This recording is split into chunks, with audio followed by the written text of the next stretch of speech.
একটা সিগারেট।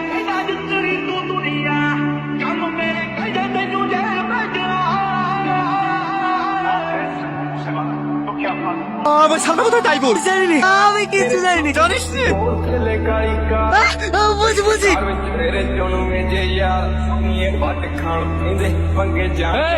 এ আবার কোন রাস্তার মাঝে ভ্যান নিয়ে দাঁড়িয়ে আছে, এসব তার সাথে কোনো জ্ঞান আছে? এই সোহেল যা তো।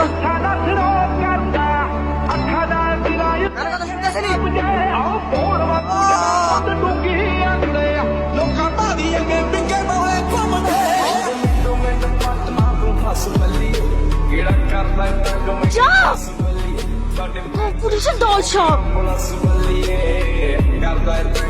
তুই যদি মেয়ে না হতিস না, পুলিশের হাতে না এইখানে তাজা কুরবানি দিত।